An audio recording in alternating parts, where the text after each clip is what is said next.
제11장 실존주의는 삶의 의미를 찾았고 예수는 생명의 목적을 알려주셨다. 20세기에 들어서면서 인류는 두 차례의 세계대전을 경험하였다. 과학은 발전했지만 인간은 더욱 잔인해졌고 문명은 눈부시게 성장했지만 사람들의 마음은 더욱 공허해졌다. 수천만 명이 전쟁으로 목숨을 잃었고 가족은 흩어졌으며 사람들은 인간이라는 존재 자체를 의심하기 시작했다. 인간은 왜 살아가는가? 삶의 의미는 무엇인가? 죽음 앞에서 인생은 어떤 가치를 가지는가? 이 질문들은 현대 철학의 중심이 되었다. 이러한 시대 속에서 등장한 것이 바로 실존주의 철학이었다. 실존주의는 인간이 누구인가 보다 인간이 어떻게 살아야 하는가를 더 중요하게 생각하였다. 인간은 이미 정해진 운명 속에서 살아가는 존재가 아니라 자신의 선택을 통해 자신의 삶을 만들어가는 존재라고 말하였다. 이 사상은 현대인들에게 큰 영향을 주었다. 대표적인 철학자인 엔티피플 장폴 사르트르는 인 장폴 사르트르 하였다. 또 다른 철학자인 엔티티플 알베르 카이, 프랑스 작가 철학자 있는 알베르 카이 말하였다. 이들의 고민은 매우 진지하였다. 그들은 하나님을 부정하기 위해 철학을 만든 사람들이 아니라 무너져가는 시대 속에서 인간이 어떻게 살아야 하는지를 진심으로 고민했던 사람들이었다. 그들의 질문은 오늘을 살아가는 우리들의 질문이기도 하다. 많은 사람들이 아침에 일어나 직장으로 향하고 하루 종일 바쁘게 살아가지만 문득 혼자 있는 시간이 되면 이런 질문을 던진다. 나는 왜 이렇게 살아가는가? 내 삶은 누구를 위한 것인가? 죽으면 모든 것이 끝나는 것인가?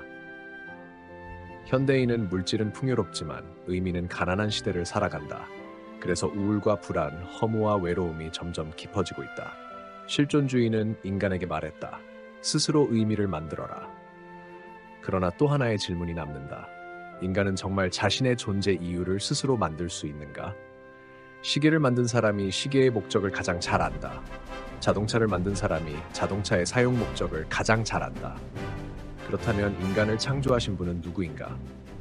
그분이야말로 인간 존재의 목적을 가장 잘 알고 계시지 않겠는가? 바로 여기에서 예수 그리스도의 말씀이 들려온다. 예수께서는 사람들에게 단순히 열심히 살아라고 말씀하지 않으셨다. 온 천하를 얻고도 자기 생명을 잃으면 무엇이 유익하겠느냐라고 물으셨다. 이 질문은 오늘을 살아가는 현대인에게도 그대로 던져진다. 아무리 성공해도, 아무리 많은 돈을 벌어도, 아무리 높은 자리에 올라가도 영혼을 잃어버린다면 무엇이 남겠는가? 예수께서는 인간의 삶의 목적을 매우 분명하게 말씀하셨다. 인간은 우연히 태어난 존재가 아니다. 하나님의 사랑 가운데 창조된 존재이다. 인간은 먹고 살기 위해 존재하는 것이 아니다. 하나님을 사랑하고 이웃을 사랑하며 하나님의 영광을 나타내기 위해 살아가는 존재이다. 그래서 예수께서는 내가 온 것은 양으로 생명을 얻게 하고 더욱 풍성히 얻게 하려 함이라고 말씀하셨다. 여기서 말하는 풍성한 생명은 단순히 오래 사는 삶이 아니다. 의미 있는 삶이다. 사랑이 있는 삶이다. 하나님과 동행하는 삶이다. 실존주의는 인간에게 자유를 말하였다. 그러나 예수께서는 자유보다 더 큰 것을 말씀하셨다. 사명이다. 자유는 방향이 없으면 방황이 된다. 그러나 사명은 인생을 목적 있는 길로 인도한다. 예수의 제자들은 평범한 사람들이었다. 어부였고 세리였으며 열심당원이었고 평범한 사람들이었다.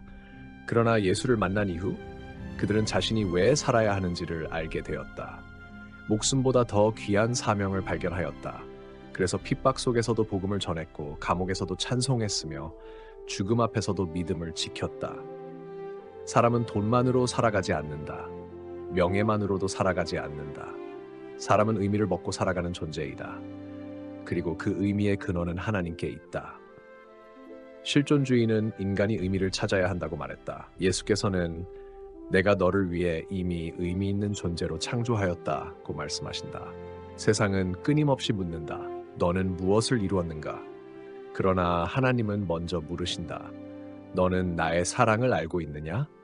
이 질문 앞에서 인간은 비로소 자신이 누구인지를 깨닫게 된다. 실존주의는 인간에게 자신의 길을 찾으라고 말한다. 예수는 나를 따르라고 말씀하신다. 실존주의는 삶의 의미를 고민하게 만들었다. 예수는 삶의 목적을 보여주셨다. 실존주의는 인간의 자유를 강조하였다. 예수는 사랑 안에서 누리는 참된 자유를 주셨다. 실존주의는 인간의 외로움을 설명하였다. 예수는 내가 세상 끝날까지 너희와 항상 함께 있으리라고 약속하셨다. 이것이 철학과 복음의 차이이다. 철학은 삶의 의미를 찾으려 한다. 복음은 삶의 의미이신 예수 그리스도를 만나는 것이다. 인류는 오랫동안 존재의 이유를 찾아 헤매었다. 그러나 존재의 이유는 인간 안에서 발견되는 것이 아니라 인간을 창조하신 하나님 안에서 발견된다. 그래서 인생의 가장 큰 발견은 새로운 철학을 만나는 것이 아니라 예수 그리스도를 만나는 것이다. 그분 안에서 우리는 비로소 왜 살아야 하는지, 누구를 위해 살아야 하는지, 어디를 향해 가야 하는지를 알게 된다.